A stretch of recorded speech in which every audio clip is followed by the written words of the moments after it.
World of great stuff కి స్వాగతం సుస్వాగతం. ఈరోజు మా పాడ్కాస్ట్ సిరీస్ అయిన మంచి మాట మంచి కథ ఎపిసోడ్ 2 మీదా మాదా. ఏమిటండి మీదా మాదా అని ప్రశ్నిస్తున్నారేంటి అని అంటారా? అవునండి, ఇంతకీ మీదా మాదా ఏంటది? సాంబార్. అవునండి, ఈ రోజు కథ సాంబార్ గురించి. సాంబార్ మీద మాదా ఏముందండి, అందరిది అంటారా? అవునండి, అందరిదినే ఈ సాంబార్. కానీ ఈ సాంబార్ ఎక్కడ పుట్టింది అని మిమ్మల్ని ఎవరైనా అడిగారనుకోండి, 195 మంది సాంబార్ తమిళనాడులో పుట్టిందండి అని అంటారు. అయితే ఇదొక వర్షన్, అనగా ఇదొక కథనం కాగా, ఇంకో కథనం ప్రకారం సాంబార్ మహారాష్ట్రలో పుట్టిందిట. అదెలా అంటారా? వినండి మరి ఈరోజు కథ.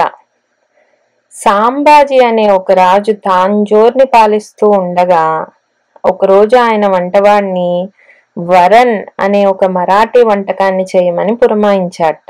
వరన్లో పులుపు కోసం కోకం అనే ఒక పదార్థాన్ని వేస్తారు.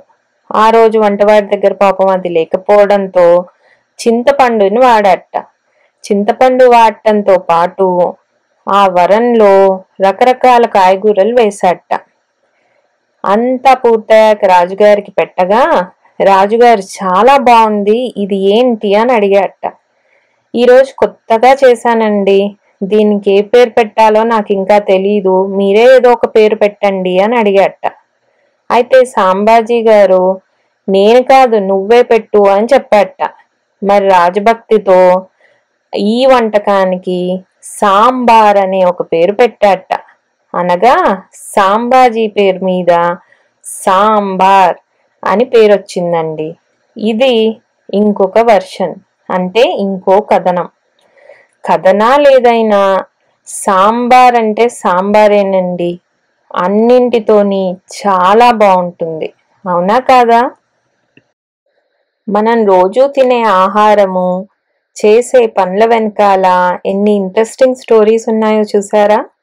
అలాగే ఇంకో విషయం అండి, సాంబార్లో చాలా మంది తాలింపు వేస్తారు, అవునా? తాలింపులో ముఖ్యంగా వాడే 2 పదార్థాలు ఏంటి? ఆవాలు, జీలకర్ర. ఆవాల్లో యాంటీ ఆక్సిడెంట్స్ పుష్కలంగా ఉంటాయి, జీలకర్రలో ఐరన్ ఉంటుంది. అయితే మరి లేట్ ఎందుకండి, ఎంచక్కా సాంబార్ తయారు చేసుకుని చక్కగా ఆవాలు, జీలకర్ర, ఇంగువ, కరివేపాకు అన్నిటితో తాలింపు పెట్టుకుని ఎంజాయ్ చేయండి. అలాగే మా పాడ్కాస్ట్ని కూడా ఎంజాయ్ చేస్తున్నారు అని అనుకుంటున్నాము. మీకు నచ్చితే ఖచ్చితంగా లైక్ చేయండి, కక్కుర్తి పడకండి, ఒక లైకే కదా, లైక్ చేయండి, షేర్ చేయండి, అలాగే మా ఛానల్ని సబ్స్క్రైబ్ చేసుకోండి.